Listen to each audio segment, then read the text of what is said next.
राधिका बरसाने वाली की जय। राधे राधे। आज की वीडियो में मैं आपको शिव पुराण के अनुसार दूसरे ज्योतिर्लिंग मल्लिकार्जुन के प्राकट्य की कथा सुनाऊंगी। द्वादश ज्योतिर्लिंगों की प्राकट्य कथा और किस कामना और कौन से कार्य सिद्धि हेतु किस ज्योतिर्लिंग का दर्शन पूजन करना चाहिए, यह सब मैं आपको श्रावण के महीने में सुनाने वाली थी। लेकिन तबीयत खराब होने की वजह से और आगे त्योहार जन्माष्टमी, राधाष्टमी, गणेश चतुर्थी और कार्तिक मास शुरू होने के कारण मैं यह कथा आपको नहीं सुना पाई। केवल पहला ज्योतिर्लिंग सोमनाथ के प्राकट्य की कथा ही सुना पाई थी।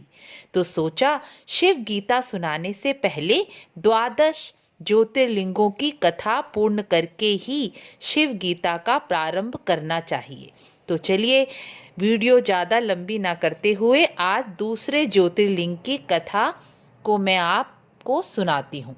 द्वितीय ज्योतिर्लिंग मल्लिकार्जुन ज्योतिर्लिंग है। शिव पुराण के अनुसार इसकी प्राकट्य कथा इस प्रकार कही गई है। सूत जी कहते हैं मल्लिकार्जुन ज्योतिर्लिंग श्री शैल पर्वत पर स्थित है। यह ज्योतिर्लिंग मद्रास प्रांत के कृष्णा जिले में कृष्णा नदी के तट पर स्थित है। एक समय की बात है, महादेव और मां पार्वती के दोनों पुत्र श्री कार्तिकेय जी और श्री गणेश जी के विवाह की बात माता पार्वती महादेव से कहती हैं।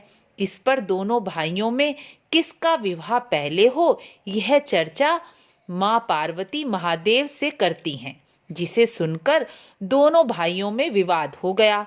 जिस कारण से महादेव ने यह घोषणा की कि जो पुत्र सारी पृथ्वी की परिक्रमा करके पहले लौटेगा उसका विवाह पहले होगा।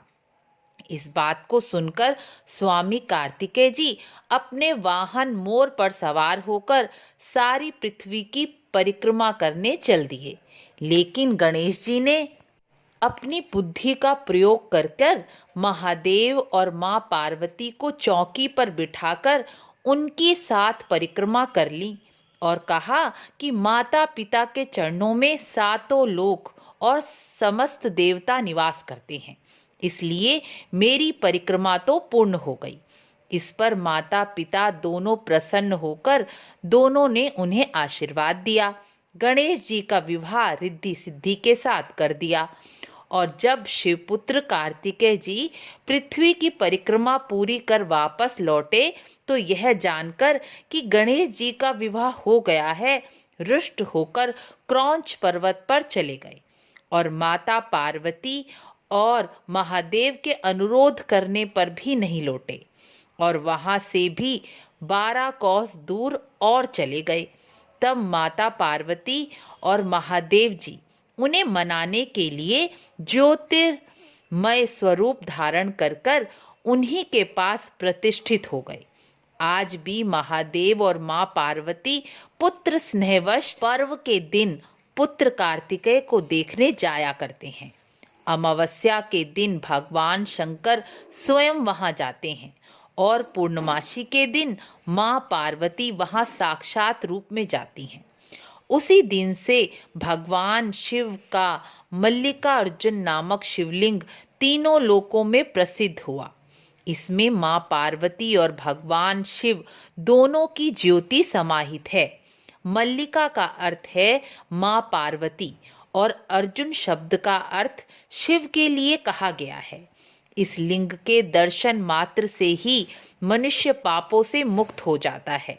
जिन पति पत्नी में विवाद हो, प्रेम का अभाव हो, उन्हें इस ज्योतिर्लिंग का दर्शन और पूजन अवश्य ही करना चाहिए।